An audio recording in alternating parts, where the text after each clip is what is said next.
Economist's News and Views, Sunday, August 25, 2024. Listen to the full version on the official dinarreport.com website and become our supporter on Patreon. China to leave World Bank, a new financial system? Fast Depot, August 25, 2024.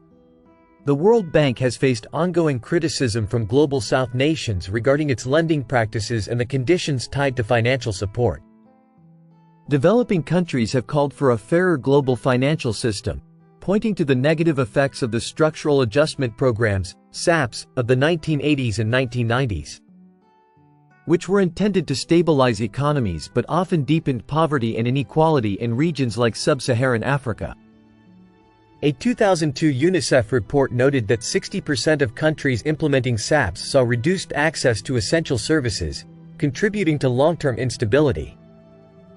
Another issue is the loss of sovereignty imposed by World Bank loans, with nations like Ghana and Zambia forced to adopt austerity measures that sparked unrest.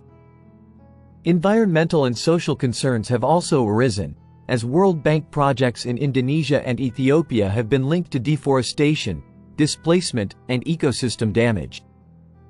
Additionally, the bank's decision-making is seen as disproportionately influenced by powerful global North shareholders like the US and Japan, leading to accusations that the bank prioritizes wealthier nations' interests over those of developing countries.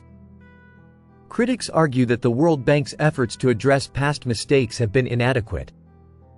Despite creating an independent evaluation group, IEG, to review projects, a 2020 report found that only 45% of recommendations had been fully implemented, raising doubts about the bank's commitment to reform.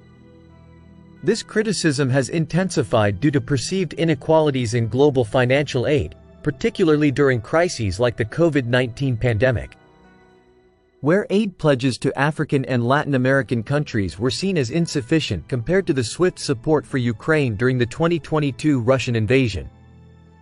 In response to these challenges, China, alongside other BRICS nations, led the establishment of the Asian Infrastructure Investment Bank, AIIB, in 2016.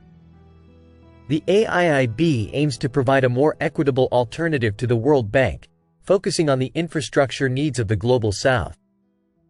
With a capital base of $100 billion and over 100 member states, the AIIB has emerged as a credible competitor to traditional Western-dominated financial institutions, signaling a shift in the global economic order.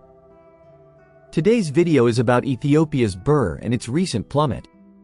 Could it be failing? And could this be a sign for what's ahead for the dollar? Listen to the full version on the official dinarreport.com website and become our supporter on Patreon. Source: Dinar Recaps.